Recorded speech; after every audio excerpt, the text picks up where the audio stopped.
What's going on, y'all? Machiavelli Mills TV. Y'all hit the like button, hit the subscribe button. So, yesterday, my boy Wayne, my dog Wayne from Mississippi Valley State University, he tweeted out, he had the Twitter world upside down yesterday. He put out a tweet that said, "What black women do you support?"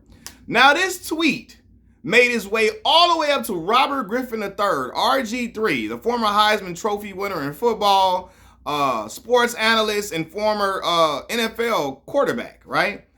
It made its way to RG3. RG3 responded to my boy Wayne's tweet by saying all four of my daughters. So once again, my boy Wayne, he tweeted, "What black women do you support?" RG3 quoted this tweet and said, "All four of my daughters." Now, for those who don't know, RG3 is married to a white woman. She's Estonian, right? That's what he said. He's an Estonian immigrant wife. And so when he said this, basically he said all four of his daughters are the black women he supports. He got pushback from people. Some folks from the black community like, hey, your daughter's not black. They biracial. They not black. Them biracial kids, they not really black or whatever, right? I'm not laughing because it's not funny, but I know why this was said to RG3, for real. First of all, his daughters are black. And I'm saying that because we can't pick and choose who we allow to say they're black and who we don't allow to say they're black. In hip hop culture, sports culture, and entertainment culture, all of the above, there have been people with one white parent, one black parent.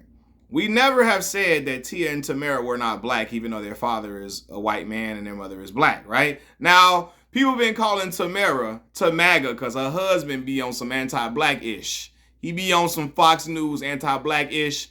And since black people found that out, they like, yo, we ain't claiming Tamara no more, right? But before then, nobody said that Tamara and Tia weren't black, even though their father is a white man and their mother is black. Nobody did that to Taj Mori, their little brother. Barack Obama. Now again, I didn't even know. I found out Barack Obama mama was white during his presidential run when he was trying to run for presidency. He was trying to be elected as a president. That's when I found out his mother was white, because again, Barack just got so many, he just looked like a light-skinned black man. I didn't know. But we don't do that to Barack Obama. We don't say, hey, you not black, you biracial. J. Cole, his mama Lily white as snow. Nobody says, J. Cole, you biracial, you not black, or whatever. Yeah, so I'm going off, I'm naming a whole lot of people. The reason why RG3 is getting this flack is because Robert Griffin III, when he was growing up, when he was playing at Baylor and the NFL and none of that, he never exuded black culture. He never gave off the aura that he grew up in black culture. He never grew up like he had an attachment to black culture at all. It didn't seem like it. Even the way the brother get his fade don't even be blended. It look crazy. That's how I know he didn't really grow up with black folks like that for real, right? Now, the closest that he's tried to show a connection to black culture has been since he's been a sports analyst for football, a football analyst, because it's popular to use like black slogans and black social cues and black little sayings and black phrases and hip hop phrases in sports culture. Like, especially since Stuart Scott got the ball rolling with that. Stuart Scott was the first one using hip hop phrases in sports culture, and now it's been popular to do that. And since he's been a sports commentator, we've seen RG3 try to use some little black phrases here and there. But as he was growing up and when he was winning a Heisman at Baylor and during his NFL career, we never really saw him have a real connection to black culture. You know, even when they were asking him, when they were making the fact that, yo, RG3 can really throw the football. And he said, you know, people was like, yo, he's a black quarterback, but he's not just a running quarterback, he can throw the football. RG3 say, yo, I don't want to be known as a black quarterback, I'm just a quarterback, right? Now, I know he might have been trying to make it seem like, oh, you know, y'all don't call anybody else a white quarterback. I'm just a quarterback. Don't try to put that on me that I'm just a black quarterback. Now, to me, though, I don't like that. Like, listen, you can say, stand on your blackness. I didn't like when he said, I'm not a black quarterback. I'm just a quarterback. Some would say, well, he didn't want to just be known as that. I'm looking like, no, stand on your blackness. You can say, yeah, I'm a black man. I play the quarterback position. You know what I'm saying? But I play it very well. And because some people was like, well, he don't want to be attached to the negative stereotypes that come with being a black quarterback. Well, I feel like that's the way that I believe that's why he should have attached himself to his blackness at that point. You know what I mean? Some people are gonna say, well, he just want to be known as being a quarterback. He didn't want to just be, nah, stand on your blackness too. And I didn't like that. I felt like he was trying to distance himself or detach himself away from black culture. It felt like that when he said it. Because RG3 isn't connected to black culture in general, or he's not. You know what I mean? Like, truthfully, when I look at RG3, he reminds me of how Russell Wilson was at one point. I don't think Russell Wilson was really connected to black culture. There's no disrespect to Russ. I love Russ. I feel like the most he's been connected to black culture is since he's been married to a black woman, Sierra. Before then, I think he was not connected to black culture at all. And I know people are going to bring up, you know, his father, his grandfather being the president of an HBCU. His mother seemed more connected to blackness than him. Russ grew up in a white area amongst white people, went to school with white people.